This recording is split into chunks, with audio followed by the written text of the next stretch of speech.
Okay, good morning. It is Thursday, December 18th. I think this is the latest we've ever met. Usually meet the second week of December. And so now we're 1 week away to Christmas. And good morning to those on screen. Thank you for joining us from Area A and Area D. I hope you can hear us. You see nodding heads, that's great. Okay, let's call this meeting to order and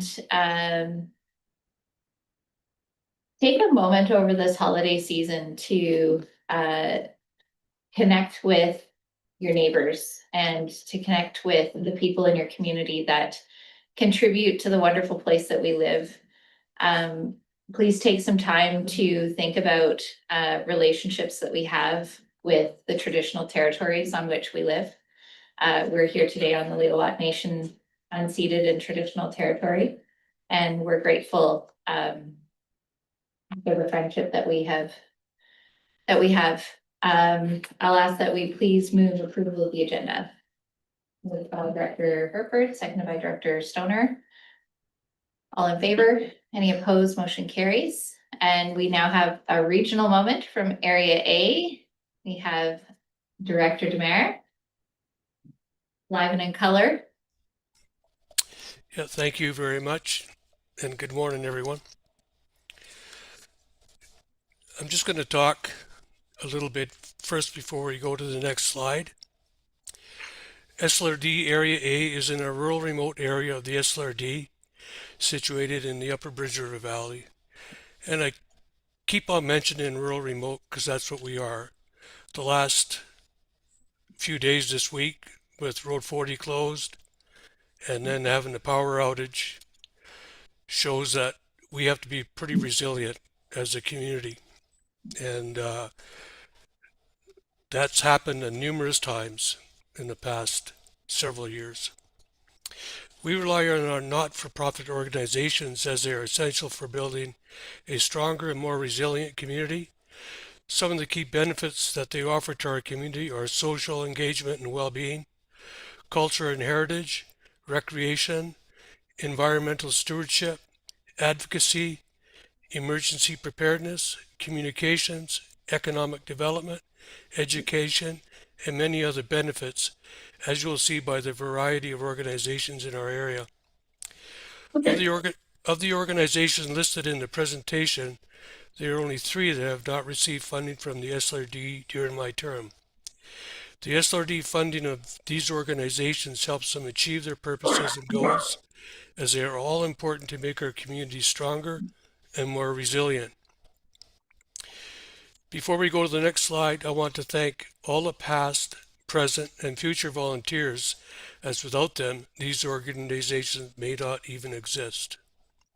Next slide, please.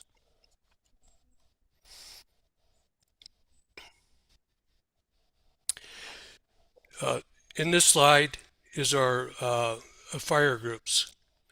As you can see, we've got the Braylorn Volunteer Fire and Gun Lake Fire. Both are TAC services. And after the 2023 Dalton Lake wildfire, the Gold Bridge Fire and the Toyota and Gun Creek Fire Brigades have been formed. Next slide.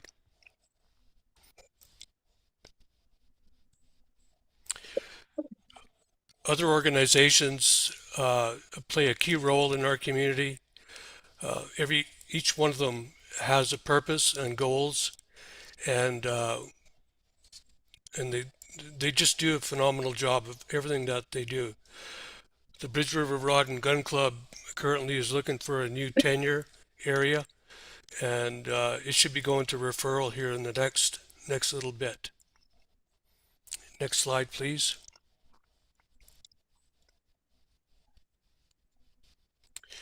The Bridge River Valley Community Association is an umbrella group, and they went that route after they looked at the Hornby Island, the way they do it, and they're an umbrella group also. But they do have some tax services. They got economic development, tax service, asset preservation, the Hailmore Heritage Site, and the Goldbridge Cemetery. The board is a governance board, and all the committees under the BRVCA are their get or done groups. Next slide, please. These are all the community organizations that are under the BRVCA. The Braylorn Community Advisory Committee used to be the Braylorn Bridge River Community Association, and they were the first group to come under the Bridge River Valley Community Association umbrella group. The LaJoy Lake Residents, Marshall Valley Community Association, and Goldbridge Group all have been formed under my term, and each one is doing some great work. The Goldbridge Group, which is recently the most recent one, they're going to be doing. They just had a community meeting, and I'm planning on doing some good things here for Winterfest. Next slide, please.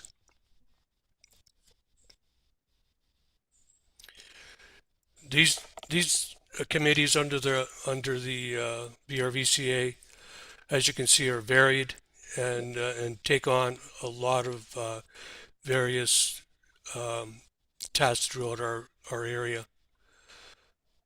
The Resource Management Group, they deal with all the forestry tenures and plans.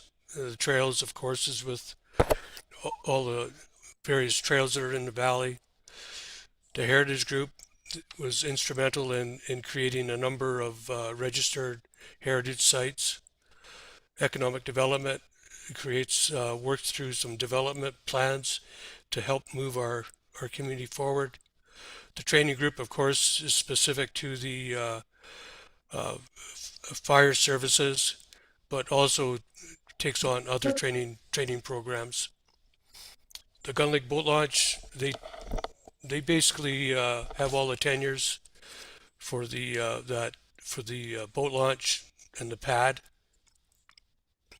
And Bear Working Group is instrumental in helping with the safety of everyone in the valley with regards to bear and training and so on and so forth. Next slide. These are services, external nonprofit organizations that help our area. The Lillooet Library Association, which is a charitable status and a tax service. Lillooet District Rescue Society, which is also a charitable status and tax service. And the Regional Invasive Species, which is Lillooet Regional Invasive Species for our area, but they're also a tax service. And of course, last but not least, the Lillooet Friendship Center Society, which has the charitable status, and they come out once a month on a Thursday and bring out hampers for the people that need it in our valley. That's the end of the presentations. If there's any questions, I'll see if I can answer them for you. Okay, any questions? No, very good, so. Okay, thank you. All right, thank you. All right. Motion to receive the regional moment, moved by Dr. Herberg. Just a quick comment, if that's okay. Sure. Yeah, thank you so much, Sal. I think reflecting on all of the pieces there, it makes me feel like everybody in the valley must be doing something in association with one of those groups, which is just a great signal that the community's healthy and functioning, and everyone's stepping up and doing their part. So thank you for highlighting that, and I'm glad you're able to join us today. I know it's been a challenge of keeping the fire stoked and the generators fueled. So yeah, it's interesting. You know, with the last census, we have 305 full-time people, and a lot of the locals are the full-time residents are in multiple organizations, of course, but because we've got the property owners in the valley are much greater with the non-resident property owners, a lot of them are involved in it, in all these various organizations. So one of the things that we did a few years back, I was familiar with online meetings during my work. We actually got Zoom before Zoom was even popular, because of all the non-resident property owners that were on committees. So we were having in-person hybrid meetings way back before COVID even hit. So it was interesting, you know, and it's important that all the non-resident property owners are recognized in all this, that are involved in all these committees. Thank you. Are we good to move on to this? No, we're just trying to. I didn't have a seconder, seconded by Director Stoner. All in favor? Any opposed? Motion carries. Thank you, Sal. Okay, there is no closed agenda for committee of the whole. Correct? Let's see you.